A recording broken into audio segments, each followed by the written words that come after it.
Hey everyone, that's the Football Index season back with a bang. I hope the first weekend was good to you. If you're new around here, please like, share, subscribe, retweet, all that good stuff, guys. We've got plenty of content on the channel for you, no matter where you are on your Football Index journey. Thanks all for tuning into the video, and let's get stuck in. Hey you. So today, guys, we're going to be chatting about IPDs, okay? Now, it's been a big topic of just general discussion, tweets and comments and videos and whatever as well. And there's a few things I need to kind of dispel, and a few kind of things I need to just get out there, okay? So the first thing is, when you hear me talking about IPDs, okay, the reason I angle trades and some strategies towards IPDs is because they generate traffic. They generate new customers to buy the shares that I potentially want to sell at some point. The more customers, and excuse the terminology if it's not something that sits well with you, right? But when you have a portfolio, you have a list of assets here, okay?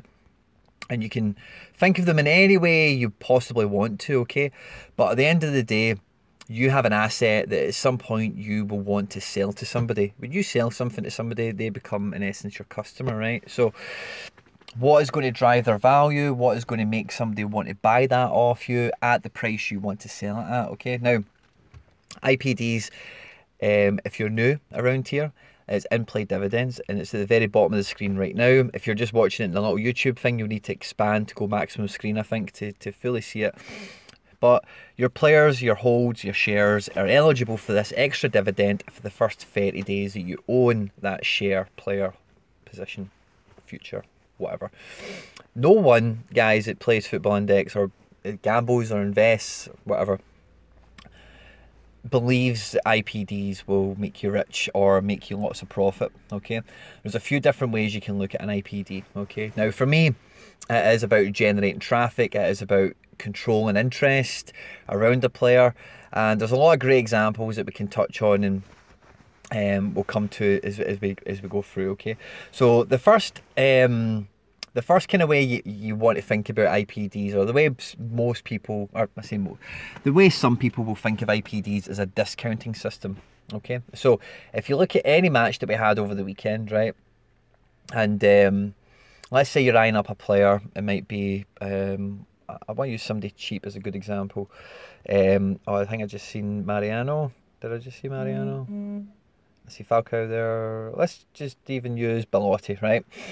So Belotti right now is £1 and 2 pence, okay? Every goal he scores is a penny. That equates to 1%, okay?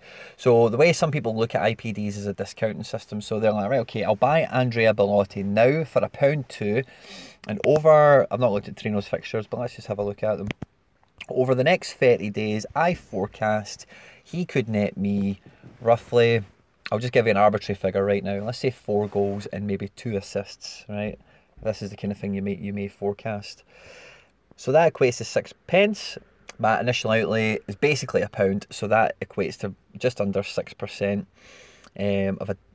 of a dividend that will come and it can levy off the cost. So I've now not paid £1.2 for Belotti. I've now paid 96 pence for my Belotti, if that makes sense. So that's the way some people look at it, as a discounting system to alleviate the cost of, where are Torino? There. So I buy Belotti now. It's the 15th of August. I'll get him to probably, I won't get that Lecce game. So I will get him for Torino at home at Sassuolo, and Torino away to Atalanta. And then if he's in the Italy squad, perhaps some international fixtures as well. So let's say he's not in the Italy squad. He's just got these 2 games here. So I forecast he'll get 2 goals and an assist.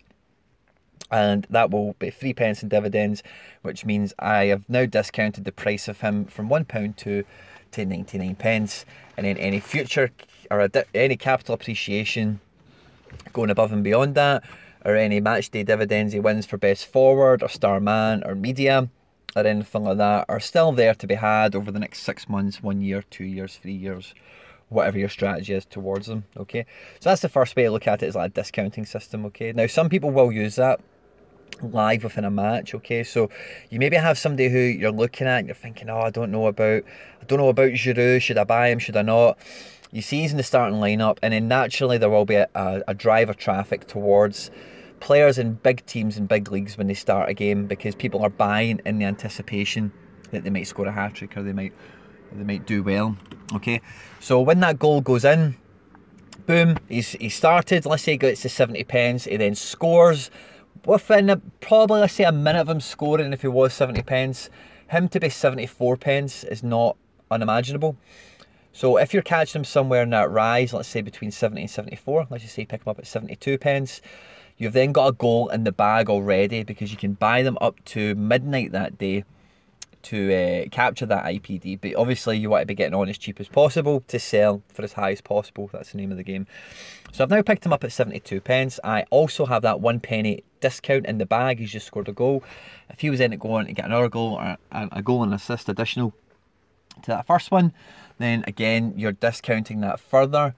But already, because there's a surge of traffic coming towards him, because he scored 2 goals and made an assist, or he scored a hat-trick or whatever, you're then buying in a really great position.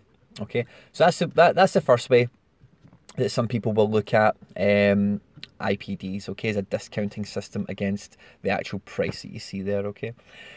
The second way you can look at IPDs, and it's the way I mainly, if it's somebody that's going to be a longer hold for me, and you might look at my portfolio than now, and it's somebody I'd maybe say like a Madison or a Goretzka. Obviously Goretzka's not eligible because I've had him for so long, but De Bruyne or Pjanic or Pepe and these types of guys, is to help clear that 2% commission barrier. Okay, so that's the first thing when you buy somebody, is you need to equate what that 2% is. Let's look at Nicholas Pepe. Okay, I've got him at £2.60. 2% of that is 5.2 pence, which will be 6 pence. Okay, so I might buy Nicholas Pepe with the intention of hoping or forecasting he will, let's just see my calendar. Pepe, we have eligible for IPDs up till Sunday the 25th, okay? So we have another 2 fixtures out of him. Do I forecast he can do 6 pence in IPDs over the time I've held him for? So they had their first game against Villa last week. He didn't start, he came off the bench. So if that was part of my strategy, that would give me a wee bit of a kick in the teeth. But then Arsenal go on to play in their next 2 fixtures. They go on to play Burnley this weekend and then Liverpool the following weekend. So between those 2 fixtures, could Pepe get 6 pence worth of IPDs? Yes, no, maybe is up to you, right? But let's just say he did do that.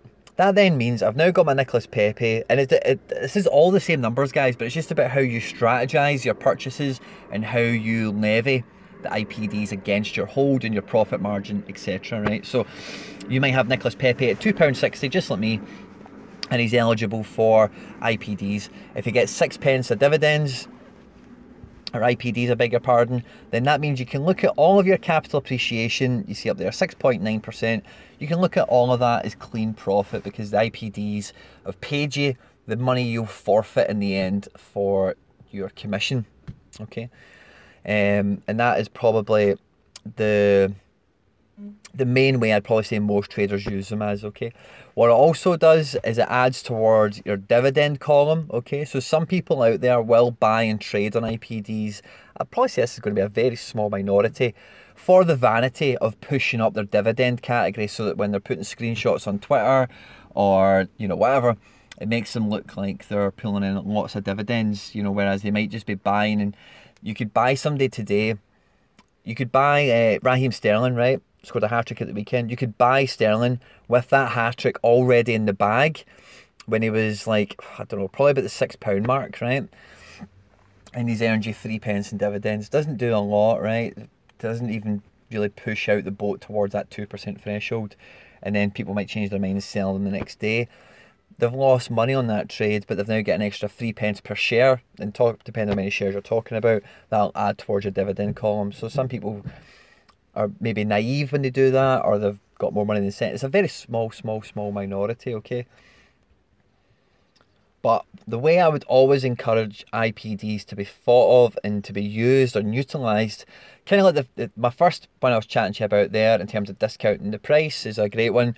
But the second one is setting yourself up. If you're going to be buying somebody and you're going to, you know, I'm going to buy Raheem Sterling, I'm going to buy Mane, I'm going to buy Pulisic, Mount, Havertz, and these guys, I want to hold them for a long time. They've got a big future in the game. I'm slapping down some money on them, and I'm never going to sell them until they get the move to Real Madrid or Barcelona or whatever.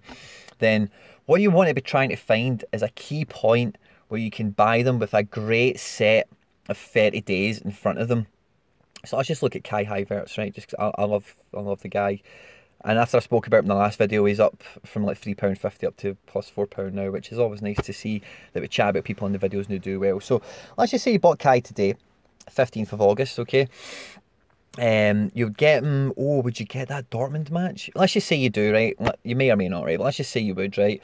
You'd get him up to that Dortmund fixture. So you've then got the possibility for Kai to play Paderborn, Dusseldorf and Hoffenheim. Hoffenheim last season were difficult. Let's just see how they do this year, right? But let's just say 2 fixtures you'd expect is the key word in Germany, right? Leverkusen to do well and Kai to perform. Let's say between those 4 fixtures, you forecast Kai Havertz can net 5 pence in IPDs, right? That then sets you up. You've already got that 5p cushion for the next year, 6 months, 2 years, however long you're going to hold them for, and then it just sets you up in a nice little buffer. So then if you did go backwards in price, you've now got, and you know, so let me take a step back. There's videos we've done in the past and we've spoke about putting a stop loss on a player, right? So when you buy somebody, you think, right, okay, I can accept them going backwards to the extent of, let's say 6% or whatever, right? If you then have IPDs that come in that first 30 days, you can levy them against your stop loss. So rather than me thinking I can accept a 6% loss on somebody before I cut my losses and I move my money elsewhere to try and make sure my money's always working and it's not going backwards, if you then net, say, 2% in IPDs in that first 30 days, you might change your stop loss to 8% because you've now reduced your liability with having dividends come your way in that first 30 days, okay? There's nothing worse, guys, than if you're planning on having a long-term hold and you jump on them without too much forward planning or really thinking everything fully, and then, let's say, day 32 and day 38 of you holding them, they've got 2 great fixtures for IPDs and they went and bagged like 5p of IPDs, you'd be kicking yourself, you know, because that's some dividends you could have captured for the sake of holding off for a couple of days, which might mean you might miss out on 2 pence of the share price, but you then get back 5 pence in the IPD. Okay, so this is just something I wanted to chat about, guys, with you as briefly as possible. No one on the index, no one on Twitter or any of these communities will tell you chasing IPDs will make you rich, because IPDs are such a small amount. But what they do is it can allow you to levy different parts of your cost and your risk on a trade. And whatever way you're going to do it, you need to make it uniform across your portfolio, in my opinion. So if I say, like with Haidara, I'm going to discount his share price in my head. And then, but for Ronnie Lopez, what I'm going to do is I'm going to use it to get past the 2% barrier. You know, you need to make it fairly uniform and fairly consistent, because you will lose track of it. And you can't just, if you just change your tune all the time, you'll lose a strategy, you'll lose discipline, things will break down, you'll give up on things, you'll sell people, you'll quick sell people, you'll miss opportunities and, you know, whatever. And we have a little bit of a missed opportunity on my portfolio though now. Kante is bounced right up after us selling him. I really didn't think he was going to play that Super Cup game, and I thought he might have held out at about 60 pence, maybe even went a tad backwards, and I could have got him a bit cheaper. But him playing that game, he's done really well and he's got a lot of attention. But I did tell you, if he's fit and firing, this new matrix could really benefit him. At 87 pence, I would still buy him. If I make a deposit tomorrow, I may buy him back. Because if you look at the players, even Jorginho in the same team, there's no reason for Kante to be 18 pence cheaper than Jorginho. There really isn't. So the guy's got a big bit of growth left in him, in my opinion, as long as he stays fit, of course. We moved that money into Lamar, then we moved that money into Ronnie Lopez. So that money's still working for us and it's still done us pretty well. But we made a lot, you know, we had Kante at 46 pence average price, I think. We were originally picking him up at 45 pence. We sold at 61. So, you know, the amount of profit we've missed out on isn't too much. But missing out on profit is missing out on profit, unfortunately. But that's what happens, guys. You've got to forecast things, and hey, don't get everything perfectly right, but as long as you get it mostly right, then you'll do well. If you're new around here, guys, and you'd like to chat, like, share, subscribe, retweet. Any questions, please get them in the comment section. I would love to go through this in more detail with you if it haven't made perfect sense. But IPD, guys, when I talk about them, I'm not telling you that you should be buying somebody for IPDs, because it's not. The IPD is not going to make you rich. Now, don't get me wrong. If you have somebody, and I'll tell you a great example of this. Is he in? No, he's not. It's Duvan Zapata. Okay, now Duvan Zapata, I picked him up right at the beginning of his kind of, yeah, it was probably right back here somewhere. Right at the beginning of his proper rise to being on the scene, and I think he scored like 10 goals and 2 assists or something within a 30-day period. And he really shot up. Now, when somebody does really well, last little point, when someone does really well with IPDs, their capital appreciation is there to be had already, you know, because other people will be following your lead and then getting on them if you're there ahead of time. So it's not the IPD that's going to make you rich. It's not going to be the IPD that makes your portfolio tick. It's going to be the drive of other traffic, of new customers that come to buy that player. If you buy somebody, I've got Ronnie Lopez. Let's imagine Ronnie Lopez scores no goals and makes no assists this season. He's not going to be worth 96 pence. If he scores 15 goals and gets 5 assists at various stages of the season, he will rise in price to probably something closer to £2. So it does generate traffic, it does generate capital appreciation, and it is something, especially if you're a long-term holder, you want to be buying somebody with the best 30 days in front of them you possibly can. Cool. Like, share, subscribe, retweet, all that good stuff, guys. Thanks for hanging about. I'll catch you on the next one. Take care. Bye-bye.